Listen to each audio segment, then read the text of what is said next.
कि कांग्रेस पार्टी की वजह से मौजूदा चुनाव हो रहा है, यह बिल्कुल गलत है। इन चुनावों में कांग्रेस अध्यक्ष सोनिया गांधी का नेतृत्व दांव पर लगा है। उनकी अध्यक्षता में होने वाला ये पहला पार्लियामेंट्री इलेक्शन है। तकरीबन 2 वर्षों के राजनीतिक जीवन में ये सोनिया गांधी की सबसे निर्णायक लड़ाई है, जिसमें एक तरफ राष्ट्रीय स्तर पर कांग्रेस की प्रतिष्ठा बहाल करने की चुनौती है, तो दूसरी तरफ बेल्लारी और अमेठी की चुनावी अग्नि परीक्षा में खरा उतरने का चैलेंज भी उनके सामने है।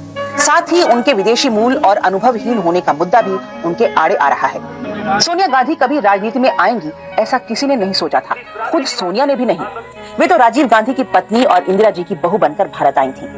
कैम्ब्रिज यूनिवर्सिटी की अपनी पढ़ाई के दौरान वे राजीव गांधी से मिली। तब सोनिया महज 18 साल की थी और राजीव 20 साल की। दोनों में मेल मिलाप बढ़ा, फिर उन्होंने शादी करने का फैसला किया और फरवरी 1968 में दोनों परिणय सूत्र में बंध गए। तब राजीव गांधी राजनीति में नहीं थे, दोनों की सीधी सादी जिंदगी थी और वे अपनी दुनिया में खुश थे। 1980 में संजय गांधी की मृत्यु के बाद राजीव को राजनीति में आना पड़ा, लेकिन सोनिया घर के दायरे में ही रही। बेटे राहुल और बेटी प्रियंका की देखभाल के साथ साथ सास तथा पति की घरेलू जिम्मेदारियों का निर्वाह बस। हालांकि सोनिया न तो राजीव गांधी के राजनीति में आने के पक्ष में थी और न ही उनके प्रधानमंत्री बनने के पक्ष में। सोनिया, आपने राजीव जी को पॉलिटिक्स में आने का विरोध क्यों किया था? क्यों नहीं चाहती थी कि राजीव जी पॉलिटिक्स में? राजीव जी प्राइम मिनिस्टर बनने जा रहे थे, तो सुना आपने मना किया था, आप नहीं चाहती थी कि प्राइम मिनिस्टर बने। आपने बड़ी कोशिश की उनको रोकने की। जी हाँ, मैंने बड़ी कोशिश की, लेकिन राजीव जी ने मुझको समझाया था कि उनका फर्ज था, उनका कोई चॉइस नहीं था, और इसीलिए। तो क्यों आप नहीं चाहती थी कि पीएम ना बने? क्योंकि मेरे मन में डर था कि जो इंदिरा जी के साथ हुआ था उनके साथ भी हो जाएगा। और उसके बाद राजीव जी जिस तरीके एक सच्चे सीधे सच्चे दिल के आदमी थे और बिल्कुल ट्रांसपेरेंट थे, मैं समझती थी कि ऐसे व्यक्ति के लिए राजनीति में जगह नहीं था। बहरहाल राजीव गांधी ने मुल्क की बागडोर संभाली और उनके साथ सोनिया को भी अपनी गृहस्थी के दायरे से बाहर आना पड़ा। राजीव गांधी के साथ अक्सर वे दौरों पर जाने लगी, लेकिन सिर्फ उनकी जीवन संगिनी के रूप में। 1991 के लोकसभा चुनाव के दौरान राजीव गांधी की हत्या हो गई और सोनिया गांधी की जिंदगी की दिशा बदल गई। कांग्रेस कार्य समिति ने उन्हें राजीव गांधी का राजनीतिक वारिस बनाने की कोशिश की, लेकिन सोनिया गांधी ने इस ऑफर को ठुकरा दिया। लगभग 7 साल तक उन्होंने अपने आप को सक्रिय राजनीति से अलग रखा। हालांकि पार्टी की बागडोर संभालने के लिए उनका मान मनोबल होता रहा। पिछले आम चुनावों के समय कांग्रेस के चुनाव प्रचार के लिए सोनिया गांधी 10 जनपद के दायरे से बाहर निकली। तब सीताराम केसरी पार्टी अध्यक्ष थे, लेकिन स्टार कैंपेनर सोनिया गांधी थी। कांग्रेस को सरकार बनाने लायक सीटें तो नहीं मिली, लेकिन सोनिया गांधी को पार्टी का संकट मोचक मान लिया गया। फिर सोनिया के वफादारों की टोली ने ऐसा समा बांधा कि 14 मार्च 1998 को सीताराम केसरी को बेआबरू होकर एआईसीसी से जाना पड़ा। आनन फानन में कांग्रेस अध्यक्ष के रूप में सोनिया गांधी की ताजपोशी कर दी गई। 2 दिन बाद ही 16 मार्च को वो सीपीपी लीडर भी चुन ली गयी। बतौर कांग्रेस अध्यक्ष सोनिया गांधी पार्टी को मजबूत करने के अभियान में जुटी रहीं। जयललिता के समर्थन वापसी के कारण जब 17 अप्रैल 1999 को वाजपेयी सरकार गिरी, तब सोनिया गांधी ने 272 सांसदों के समर्थन का दावा किया, लेकिन मुलायम सिंह यादव ने उन्हें ऐन वक्त पर गच्चा दे दिया और मध्यावधि चुनाव की घोषणा हो गई। चुनावों की घोषणा के बाद कांग्रेस के अंदर से ही सोनिया गांधी की लीडरशिप पर सवालिया निशान उठाए गए। कांग्रेस के 3 बड़े नेताओं शरद पवार, पीए संगमा और तारिक अनवर ने 15 मई 1999 को उन्हें पत्र लिखकर उनके विदेशी मूल का सवाल उठाते हुए कहा कि वे प्रधानमंत्री बनने की कोशिश न करें। सोनिया गांधी ने अपने पद से इस्तीफा दे दिया। एक बार फिर उनकी खुशामद का दौर शुरू हुआ। 20 मई को तीनों बागी नेताओं को कांग्रेस से निकाल दिया गया और 25 मई को एआईसीसी सेशन में सोनिया गांधी ने अपने इस्तीफे की वापसी की घोषणा कर दी। हालांकि तीनों बागी नेताओं के एक्सपल्शन के बाद कांग्रेस में अब उनके नेतृत्व पर कोई सवाल नहीं है, लेकिन इस चुनाव में सोनिया गांधी के विदेशी मूल के होने का मसला एक बड़ा मुद्दा बन चुका है, जबकि उनका कहना है कि ये कोई मुद्दा नहीं है और वे भारत की नागरिक हैं। फिलहाल इन नारों के जवाब में कांग्रेस एक बार फिर स्थायित्व को मुद्दा बनाकर चुनाव लड़ रही है। सोनिया जी, बीजेपी ने फॉरेन ओरिजिन का इशू उठाया कि फॉरेन ओरिजिन की कोई भी व्यक्ति जो है वो कैसे प्राइम मिनिस्टर हो सकता है, और ये सीधा एलिगेशन आपके ऊपर उन्होंने लगाया। इसके बारे में भारतवासी तय करेंगे। अच्छा, एक बात उन्होंने और कही है कि आपने सिटीजनशिप इतनी देर से क्यों ली, जबकि आपकी बहुत पहले हिंदुस्तान में आ गई थी। मैं उस दिन भारतीय बनी वो दिन जब मैं इंदिरा जी के घर में बहू के रूप में आई। बाकी कागजात का जो है टेक्निकल बात है। प्राइम मिनिस्टर ने एक बात और कही है कि एक कानून बनना चाहिए, ऐसा लॉ लाना चाहिए जिससे कोई भी फॉरेन ओरिजिन का व्यक्ति जो है वो हाई ऑफिसेज में ना जा सके, कोई ऊंचे पद जो है उन पे ना पहुंच सके, जैसे राष्ट्रपति, प्रधानमंत्री और दूसरे जो महत्वपूर्ण पद हैं। वैसे हमारे संविधान में ऐसा कोई प्रोविजन नहीं है। मुझे लगता है ये लोग ऐसे कर रहे हैं अपना फायदा के लिए, अपना राजनीतिक इस्तेमाल के लिए। इसका मतलब कि ये लोग लोकतंत्र में और भारतवासी के विवेक में उनका कोई भरोसा नहीं है। राजीव जी की हत्या के बाद तकरीबन 7 साल तक आप पॉलिटिक्स में नहीं आई, फिर ऐसा क्या हुआ कि आपने तय किया कि मैं पॉलिटिक्स ज्वाइन करनी चाहिए, अचानक आप पॉलिटिक्स में आ गई? वैसे उस समय जो ताकतें जिसके खिलाफ राजीव जी, पंडित जी और इंदिरा जी ने जिंदगी भर संघर्ष किया था, तो ये ताकतें मजबूत हो रहे थे।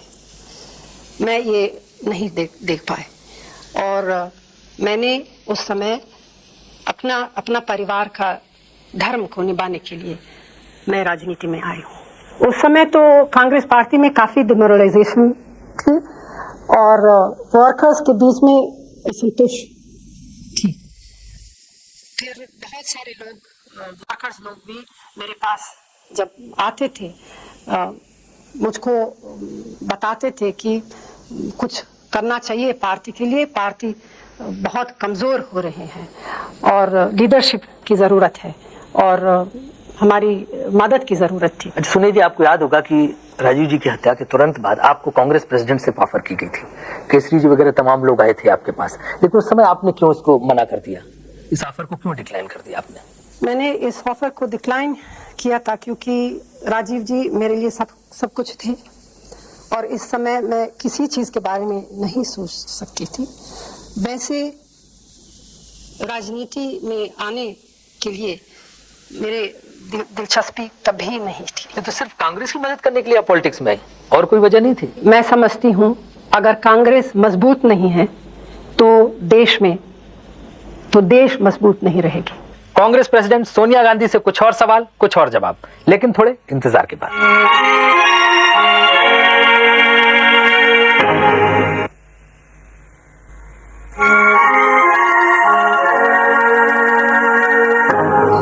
राजनीति में आरोपों से बचना किसी के लिए भी मुमकिन नहीं है। जाहिर है सोनिया गांधी पर अपवाद नहीं है। जब तक वे राजनीति में नहीं आई थी तब तक तो ठीक था, लेकिन जैसे ही वे कांग्रेस अध्यक्ष बनी उन पर आरोपों की झड़ी लग गई। इन आरोपों में प्रधानमंत्री बनने का ख्वाब पालने से लेकर और भी कई बातें शामिल हैं। लेकिन सोनिया गांधी खुद के पावर हंग्री होने के आरोपों का जोरदार खंडन करती हैं। सोनिया गांधी सब कुछ बातचीत इस सिलसिले में। सोनिया जी, आपके ऊपर आरोप लगा कि आप पावर में आने के लिए, सत्ता पाने के लिए बहुत उत्सुक थी, इसलिए काफी भागदौड़ कर रही थी राष्ट्रपति भवन की। नहीं, मैं पावर आने के लिए बिल्कुल उत्सुक नहीं थी। मैं राजनीति में आई हूँ कांग्रेस पार्टी को मजबूत करने के लिए।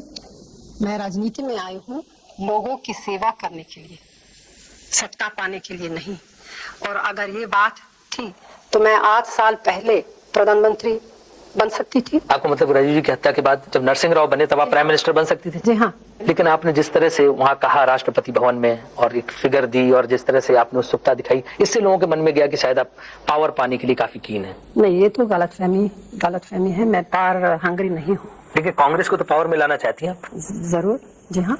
लेकिन आप तालकटोरा स्टेडियम में जब ये सम्मेलन हुआ था एआईसीसी का, उसमें आपने कहा कि प्राइम मिनिस्टर का फैसला कांग्रेस के एमपीज करेंगे, तो इसके पीछे क्या मकसद था? ये हमेशा कांग्रेस का परंपरा रहा। Members of parliament prime minister को चुनेंगे, ये मैंने कहा और वैसे ही होगा। आज भी उसी बात पर कायम है? बिल्कुल बिल्कुल। कारगिल को लेकर सोनिया जी कांग्रेस ने काफी शोरगुल मचाया हुआ, सरकार के खिलाफ रोज बयानबाजी हो रही है, आप भी बोल रहे हैं कि सरकार ने बड़ा गड़बड़ किया। तो सब पॉलिटिकल फायदा लेने के लिए आप कह रहे हैं, सचमुच कहीं कुछ गड़बड़ हुआ? नहीं, पॉलिटिकल फायदा उठाने के लिए नहीं हम लोग कह रहे हैं। ये तो फैक्ट है, सबके सामने फैक्ट है कि उन्होंने इतना मैस अप किया कारगिल का मामला। अब रिपोर्ट्स के मुताबिक शायद आपने देखा होगा, वहां तो सारे चिट्ठियां लोगों के सामने पेश किया जहां लिखा है कि सरकार को सितंबर 1998 में ये सारा मामला, सारी चीज़ें के बारे में सरकार को जानकारी दी। वहाँ घुसपैठी 98 में आने शुरू लगे थे और सरकार इसके बारे में क्या किया? इतना समय में उन्होंने क्या किया? कुछ नहीं किया। लेकिन डिफेंस मिनिस्टर का कहना है कि उनको ऐसी कोई चिट्ठियां नहीं मिली थी, कोई प्री वार्निंग नहीं मिली थी। डिफेंस मिनिस्टर ने यह भी कहा था कि पाकिस्तानी प्रधानमंत्री को इसके बारे में, घुसपैठियों और उनकी फौज के बारे में कुछ नहीं मालूम था। और डिफेंस मिनिस्टर ने यह भी कहा कि पाकिस्तान प्रधानमंत्री दोषी नहीं थे। लेकिन बीजेपी का कहना है कि जिस बहादुरी से लड़के हमने उनकी सेनाओं को पीछे धकेल दिया, तो ये एक अचीवमेंट है। ये अचीवमेंट तो है, लेकिन आर्मी का अचीवमेंट है, सरकार का नहीं है। ये तो सोल्जर्स की सैक्रिफाइस थी और भाजपा सोल्जर्स की सैक्रिफाइस को राजनीतिक फायदा उठाने के लिए इस्तेमाल कर रहे हैं। कांग्रेस ने इलेक्शन शुरू होते ही टेलीकॉम पॉलिसी को लेकर भी काफी हल्ला गुल्ला किया, लेकिन आजकल थोड़ा चुप हो गए हैं। ऐसा लग रहा है क्या इशू खत्म हो गया आपके लिहाज से, या आप चाहते हैं कि इसमें कोई सच्चाई या सब्सटेंस नहीं मिला, कोई एविडेंस नहीं दे पाए? टेलीकॉम का मामला जो है बहुत सीरियस मामला है। सबको मालूम है कि इसमें राष्ट्रपति जी, इलेक्शन कमिश्नर ने भी सवाल पूछे और राष्ट्रपति जी ने ये मांग की थी कि इस पॉलिसी को अभी ना पास करें, चुनाव के बाद करना चाहिए, लेकिन सरकार ने ये नहीं माना। तो सरकार का इतना जल्दी का क्यों था? इसके पीछे कुछ गड़बड़ है, इसके पीछे करोड़ों रुपए का गड़बड़ है। करोड़ों रुपए गड़बड़ क्या मतलब? कुछ किसी को फायदा पहुंचाने के लिए ऐसा किया गया? जी हाँ, किसी कंपनी को फायदा पहुंचाने के लिए ये सब हुआ है। और ये केवल टेलीकॉम घपला नहीं है, बहुत सारे ऐसे घपले हैं। जैसे एक तो वो चीनी घपला है। ये चीनी का क्या घपला है जो ये उठाया गया है? उसको तो बीजेपी ने डिनाई कर दिया है कि ये तो ओजीएल में है, शुगर इंपोर्ट, तो कोई भी कर सकता है, सरकार का कोई रोल नहीं है इसमें। ये देखिए, ये तो सब हुआ था जब हमारे देश के गोदामों में चीनी थी, तो इंपोर्ट करने की जरूरत क्या था? चोर कभी कहता है कि उन्होंने चोरी की? जब हमारे गोदामों में चीनी बहुत था, जब बिल्कुल भरे हुए थे चीनी के साथ, तो चीनी को इंपोर्ट करने की क्या जरूरत था? AICC में जब आप मैनिफेस्टो रिलीज कर रही थी तो आपने बोफोर्स के मामले को फिर से उठा दिया और कहा कि हमें कागज अगर सरकार रिलीज करना चाहे तो करे। लेकिन उसके बाद अडवाणी जी ने कहा कि जब सरकार ने कागज रिलीज करने की बात की, पेपर्स को रिलीज करने की बात की, तो सोनिया गांधी चुप हो गई, उन्होंने चुप्पी साध ली। उनकी सडन साइलेंस का मतलब क्या है? तो क्यों चुप हो गई आप? सडन साइलेंस का मतलब बिल्कुल कुछ नहीं है और मुझे नहीं मालूम सडन साइलेंस के बारे में अडवाणी जी ने क्यों सोचा।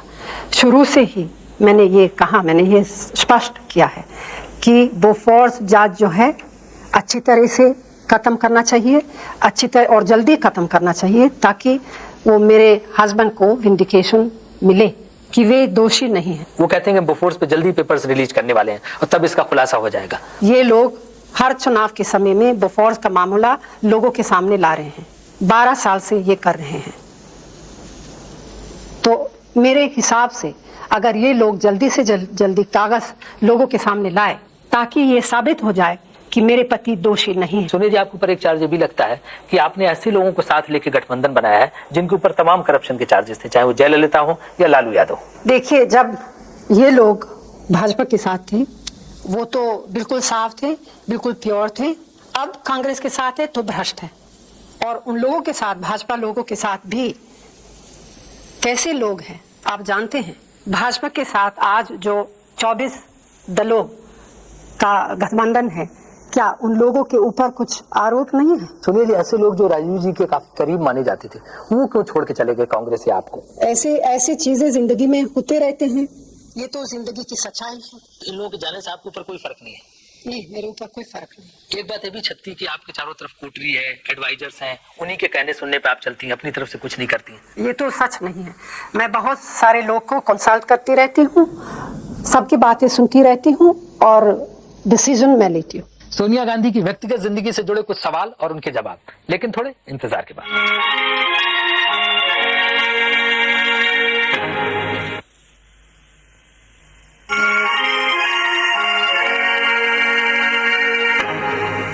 कांग्रेस प्रेसिडेंट के रूप में सोनिया गांधी आम सभाओं में जाती हैं, जनता से मिलती हैं, तमाम राजनीतिक गतिविधियों में उनकी व्यस्तता होती है, उनका यह चेहरा सब जानते हैं। लेकिन सबसे दूर 10 जनपद के अंदर उनका एक चेहरा और भी है, एक ऐसी औरत का चेहरा जिसने कभी राजीव गांधी से प्यार किया था, जिस प्यार के भरोसे वह पिता की मर्जी के खिलाफ 7 समंदर पार भारत चली आई थी, जिससे कभी इंदिरा गांधी में अपनी मां की झलक नजर आती थी। ऐसे ही न जाने कितनी बातें उनकी यादों में समाई हुई हैं। अपनी जिंदगी की बेहद निजी यादों के बारे में सोनिया गांधी ने पहली बार टेलीविजन कैमरे के सामने बात की है। सोनिया जी, सुना इंदिरा जी आपको बहुत चाहती थी, तो इसकी क्या वजह थी, क्यों आपको इतना प्यार करती थी वो? इंदिरा जी मेरे लिए माँ जैसी थी। जब मैंने शादी की तो मेरे लिए सब कुछ नया था, रीति रिवाज, खाना, लोग जो हमारे आम थे, तो मेरे लिए आसानी नहीं थी, काफी मुश्किल थी। और उन्होंने, इंदिरा जी हमेशा मुझको मदद दे रही थी, लोगों को समझने के लिए, रीति रिवाजों को समझने के लिए। और धीरे धीरे एक ऐसी रिश्ता बन गई इंदिरा जी और मेरे साथ। जैसे अभी मैंने आपसे कहा था, मेरे लिए माँ जैसी थी और फ्रेंड भी थी। और धीरे धीरे मैं इंदिरा जी को इतनी करीब हुई कि बहुत सारी बातें थी जो मैं शायद अपनी माँ से शेयर नहीं करती थी, मैं इंदिरा जी के साथ कर सकती थी, शेयर कर सकती थी। इंदिरा जी से सबसे पहले आप कहाँ मिली थी? वो तो पहली मुलाकात थी इंग्लैंड में, क्योंकि मैं वहाँ कैम्ब्रिज में थी, राजीव जी भी कैम्ब्रिज में थी। तो इंदिरा जी एक नुमाइश के लिए, नेहरू नुमाइश के लिए इंग्लैंड आई थी। और इंदिरा जी ने राजीव जी को चिट्ठी लिख दिया कि आपकी फ्रेंड जो है सोनिया, मैं उनसे मुलाकात करना चाहती हूँ, मैं बातचीत करना चाहती हूँ उनसे। और इसलिए ऐसे फिर हम लोग वही किया। राजीव जी ने मुझको उनके पास ले गया और उनके साथ कुछ बातचीत की। तो उन्होंने पूरा आपका इंटरव्यू ले डाला उस समय? हम दोनों फ्रेंच बोलते थे, क्योंकि मेरी अंग्रेजी भाषा उस समय खराब थे, मैं अंग्रेजी जानती नहीं थी। और फिर मैं काफ़ी डरी हुई थी। जब उनको लगा कि मैं डरी हुई थी, उन्होंने मुझको कहा कि परेशान होने की ज़रूरत नहीं है, मैं भी महिला हूँ, मैं भी छोटी थी जैसे तुम आज छोटी है, और मैं भी एक आदमी से बहुत प्यार करती थी। जब उन्होंने ये कहा तो मेरा दिल बिल्कुल गल गया और मेरे को बहुत टच किया। और फिर मैं काफ़ी रिलैक्स हुई। और ऐसा राजीव जी से मुलाकात आपकी कैम्ब्रिज में हुई थी? जी हाँ, एक रेस्टोरेंट में मुलाकात हुई थी। जब मैं कैम्ब्रिज में थी, कैम्ब्रिज में केवल एक रेस्टोरेंट थी जहाँ थोड़ा बहुत इटालियन खाना मिलता था, और मैं इंग्लिश खाना बिल्कुल नहीं खा सकती थी, इसलिए वहाँ जाती थी रोज खाने के लिए। और मेरा एक फ्रेंड था, जर्मनी था, जो राजीव जी का फ्रेंड था, और राजीव जी उनको कहा कि ये जो तुम्हारी फ्रेंड जो है, कभी मैं मिल सकता हूँ। तो इंट्रोडक्शन ऐसा हुआ। तो उसके बाद ये फर्स्ट साइट लव था? जी हाँ। उसके बाद शादी का कब तय किया आप लोगों ने? उसके बाद मैं 67 मैं वापस मेरे पेरेंट्स के पास गई, और राजीव जी यहाँ हिंदुस्तान आए। और लेकिन हिंदुस्तान वापस आने के पहले मेरे वहाँ आए थे, और मेरे पिताजी से उन्होंने बातचीत की और उनको बताया कि मुझसे शादी करना चाहते थे। लेकिन मेरे पिताजी बहुत खिलाफ थे, क्योंकि वो समझते थे कि एक तो हिंदुस्तान इतनी दूर है और वहाँ के रीति रिवाज बिल्कुल अलग है, और वो नहीं चाहते थे कि उनकी बेटी बहुत इतनी दूर जाए। लेकिन एट द सेम टाइम उन्होंने कहा कि मैं तुम्हारी जिंदगी को बर्बाद नहीं करना चाहती हूँ। अगर तुम वहाँ जाना चाहते हो देखने के लिए, तो मैं तुमको टिकट दूंगी। तो उन्होंने रिटर्न टिकट दिया हमें और वो काफ़ी श्योर थे कि मैं इटली वापस जाऊंगी, लेकिन मैं वापस नहीं गई, यहाँ हूँ और यहाँ कहीं पे वो टिकट अभी तक पड़ा हुआ है। अच्छा, इसके बाद आपने अपने फादर की मर्जी के खिलाफ शादी की इंडिया में? जी हाँ, वो नाराज थे और दुखी भी थे और इसलिए मेरे शादी के लिए वो नहीं आए, लेकिन बाद में वो ठीक रहा। अच्छा, आपने कहा कि आपको इंग्लिश खाना अच्छा नहीं लगता था, तो इंडियन खाना आपको ठीक लगता है, अच्छा लगता है? शुरू में बिल्कुल अच्छा नहीं लगता था, मैं बिल्कुल खा नहीं सकती थी, लेकिन अभी मैं बगैर इंडियन खाना नहीं रह सकती। इंडियन खाने में क्या क्या खाती हैं, आपको क्या पसंद है?